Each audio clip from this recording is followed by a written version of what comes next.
Hello दोस्तों, Hindi horror stories YouTube channel में आपका स्वागत है। और अब वक्त है डरने का। और मैं प्रवीण आज फिर से आप लोगों को डराने के लिए लेकर आया हूं भूतों की दो सच्ची डरावनी कहानियां। अगर आपको भूत, प्रेत, चुड़ैल, जिन्नात इस तरह के टॉपिक्स की रियल हॉरर स्टोरी सुनना पसंद है तो जल्दी से मेरे चैनल को सब्सक्राइब कर लीजिए। अगर आप भी अपना कोई रियल इंसिडेंट मेरे साथ शेयर करना चाहते हैं तो मुझे टाइप करके सेंड कर सकते हैं। और अब शुरू करते हैं आज की कहानियां। दोस्तों, ये पहली स्टोरी मुझे भेजी है बिहार से मेरे एक व्यूवर जिनका नाम है विशाल सिंह। आगे की स्टोरी बिल्कुल वैसे ही बताऊंगा जैसे मुझे भेजी गई है। मेरा नाम विशाल सिंह है। मैं बिहार के मोतिहारी जिले के कोटवा का रहने वाला हूं।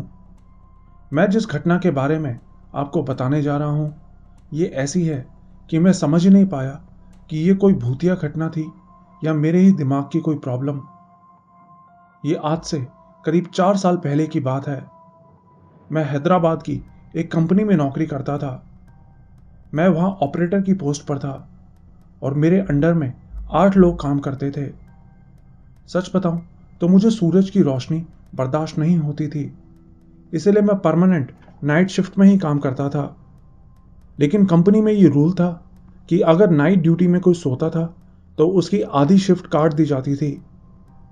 अब क्योंकि मैं वहां ऑपरेटर था तो मुझे सिर्फ वहां लोगों से काम करवाना रहता था और खुद मशीन को संभालना होता था। कभी कभी काम नहीं होता था तो हम खाली बैठे रहते थे और कुछ लोग तो सो भी जाया करते थे। मैं भी कभी कभी सो जाता था। लेकिन जब मैं 2 से 3 घंटे के बाद उठता तो मेरा पेंडिंग पड़ा सारा काम पूरा हो चुका होता था। मैं जब दूसरे ऑपरेटर से इस बारे में पूछता कि ये काम किसने किया तो वो बोलते कि ये काम तुमने ही तो किया है। ऐसा कई बार हुआ।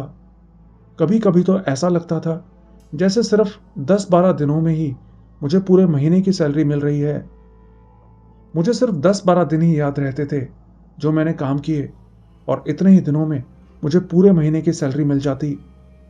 ऐसे ही एक दिन रात की शिफ्ट में ज़्यादा काम नहीं था तो मैं अपना काम ख़त्म करके सो गया। फिर जब उठा तो पता चला कि एक ऑपरेटर का फ़ोन जो 19,000 रुपये का था वो चोरी हो गया है। किसी को नहीं पता कि फ़ोन किसने चुराया है। सब फ़ोन को ढूंढ रहे थे। मैंने भी बहुत देर तक उसका फ़ोन ढूंढा लेकिन उसका फ़ोन नहीं मिला। फिर अगले दिन वो ऑपरेटर अचानक अपने आप सीढ़ियों पर से गिर गया और उसके सिर में चोट लग गई।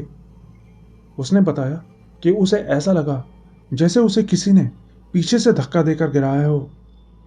उस ऑपरेटर की बात सुनकर कंपनी के मैनेजर ने एक पंडित जी को बुलाया जो कई बार हमारी कंपनी में पूजा करने आते थे। पंडित ने एक हवन का सेट तैयार किया और हवन करने लगे। पूरी कंपनी के लोग वहीं बैठे हवन देख रहे थे। लेकिन अचानक वहां बैठे बैठे मुझे तेज नींद आने लगी। क्योंकि मैंने नाइट ड्यूटी की थी तो मैं वहीं बैठे बैठे सो गया। फिर जब उठा तो हवन खत्म हो चुका था और मैं मैनेजर के ऑफिस में सोफे पर लेटा था। सब लोग मुझे ही देख रहे थे। कुछ लोग तो बहुत डरे हुए भी लग रहे थे। मैंने पूछा, क्या हुआ, तुम सब मुझे ऐसे क्यों देख रहे हो और मैं यहाँ सोफे पे कैसे आ गया? तो मैनेजर ने बताया कि जब हवन हो रहा था तब मैं सो गया था, लेकिन 2-3 मिनट बाद ही मैं अचानक से उठा और पूजा का पूरा हवन बर्बाद कर दिया। लोगों ने जब मुझे पकड़ा तो मैं सबको मारने लगा। फिर पंडित जी ने मेरे माथे पर हाथ रखा और मैं शांत हो गया। फिर उन्होंने मुझसे मेरा नाम पूछा तो मैंने कहा, मेरा नाम संजय सिंह है। पंडित ने पूछा कि तुम यहाँ क्यों आए हो? मैंने कहा, ये लड़का विशाल मेरा भतीजा है और मैं हमेशा इसी के साथ रहता हूं। पंडित ने कहा कि तुम हमेशा इसके साथ क्यों रहते हो? तो मेरे मुंह से आवाज आई, मैं इसकी हिफाजत के लिए इसके साथ रहता हूं। जब ये सो जाता है तो मैं इसके ऊपर आता हूं और सुबह मैं चला जाता हूं। और तो और मैंने पंडित जी को हवन बंद करने के लिए भी कहा और ये भी कहा कि मैंने ही उस आदमी को सीढ़ियों पर से धक्का देकर गिराया था और मैंने ही उसका मोबाइल भी फेंका था। पंडित जी ने पूछा क्यों, उसका मोबाइल क्यों फेंका?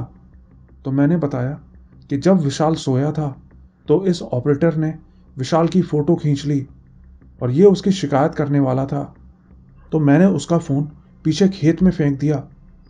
इसके अलावा भी उन्होंने और पता नहीं क्या क्या मुझसे पूछताछ की और फिर मैं बेहोश हो गया। उसके बाद सब लोग मुझे मैनेजर के ऑफिस में लेकर गए। मैंने देखा कि उस ऑपरेटर का खोया हुआ फ़ोन भी मिल चुका था, उसी खेत में जहां मैंने बताया था। इसके बाद पंडित जी ने मुझे एक तावीज़ दिया। मैंने उसे पहन लिया और तब से लेकर आज तक मेरे साथ ऐसा फिर कभी नहीं हुआ। ये दूसरी स्टोरी भेजी है मेरे एक व्यूअर यश ने। मेरा नाम यश है और मैं आपको अपनी 2 सच्ची कहानियों के बारे में बताना चाहता हूँ।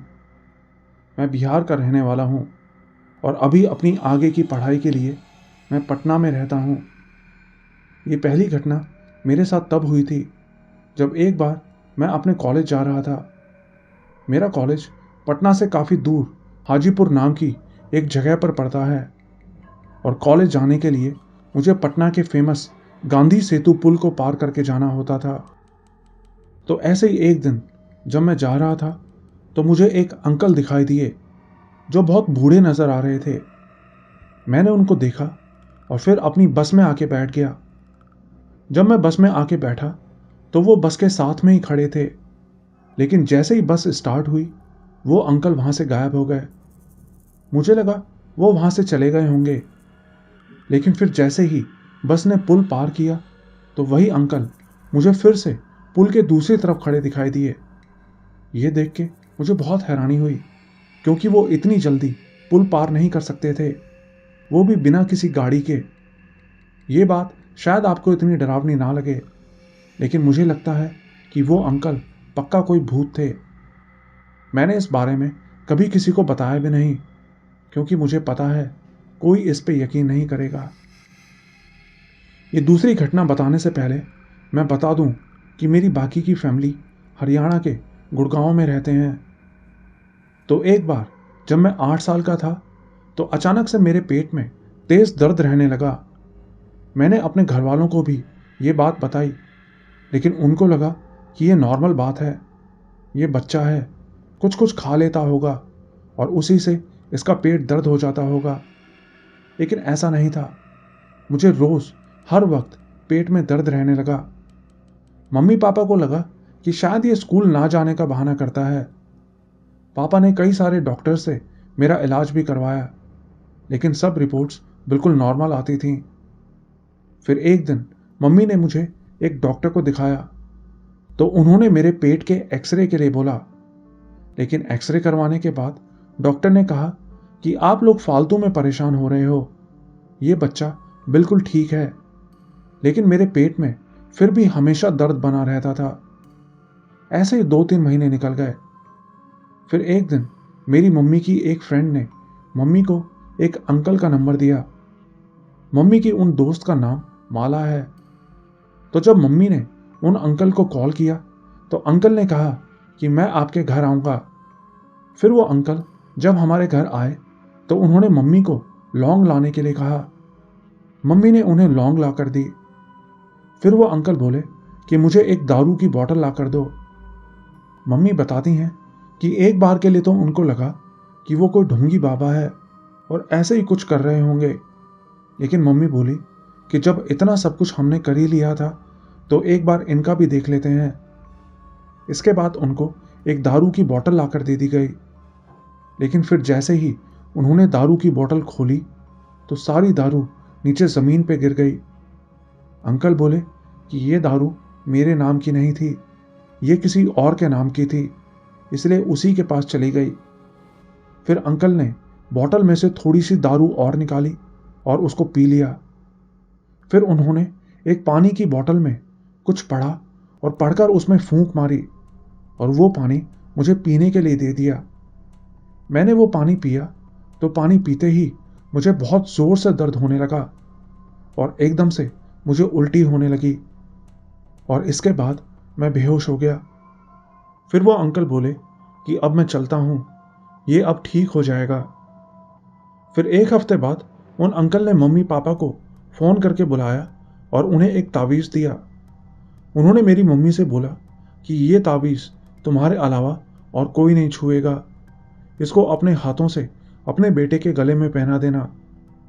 मेरे घर वालों ने मुझे बस इतना ही बताया था, इसके अलावा और कुछ नहीं बताया। फिर एक दिन मेरी मम्मी मौसी से फ़ोन पे बात कर रही थी। मम्मी ने मौसी से बोला कि उन अंकल ने एक मुर्गा भी मंगवाया था और उसकी बलि दी थी। तभी उनके अंदर माता आ गई और उन्होंने वो मुर्गा खा लिया। मम्मी ये देखकर बहुत डर गई थी, लेकिन फिर किसी तरह सब कुछ नॉर्मल हुआ। आज मैं 18 साल का होने वाला हूँ और अभी तक बिल्कुल ठीक हूँ। वो तावीज़ आज भी मेरे गले में है और उस तावीज़ को मेरे और मेरी मम्मी के अलावा और कोई नहीं छू सकता। उन अंकल ने बताया था कि वो काली माता के मंदिर में रहते हैं। हम लोगों ने बहुत बार उस मंदिर में उनको जाकर ढूंढने की कोशिश की, लेकिन वो अंकल नहीं मिले। मैं उन अंकल से मिलके उनको थैंक यू बोलना चाहता हूँ। इसके अलावा और भी कई बातें थीं जो मम्मी ने मुझे आज तक नहीं बताई। शायद आगे चलकर बताएं, लेकिन अभी तो कुछ नहीं बताया है। एक बात और मैंने मम्मी के मुंह से सुनी थी कि मेरे ऊपर किसी ने काला जादू करवा दिया था और मेरे ऊपर 6 प्रेत छोड़ दिए थे। इसीलिए मुझे आज भी ठीक से कुछ याद नहीं रहता कि मेरे साथ क्या हो रहा है, कैसे हो रहा है। सब कुछ अजीब सा लगता है। ऐसा लगता है जैसे मेरी बॉडी के अंदर मेरी आत्मा नहीं बल्कि किसी और की ही आत्मा है। कोई मुझे हर वक्त देखता रहता है। हर समय मुझे ऐसा लगता है जैसे कोई मेरे आसपास है। दोस्तों, आपको ये वीडियो कैसा लगा? अगर पसंद आया हो तो वीडियो को लाइक और शेयर ज़रूर करें। बहुत जल्द आऊँगा एक और मज़ेदार वीडियो के साथ। अभी के लिए गुड बाय।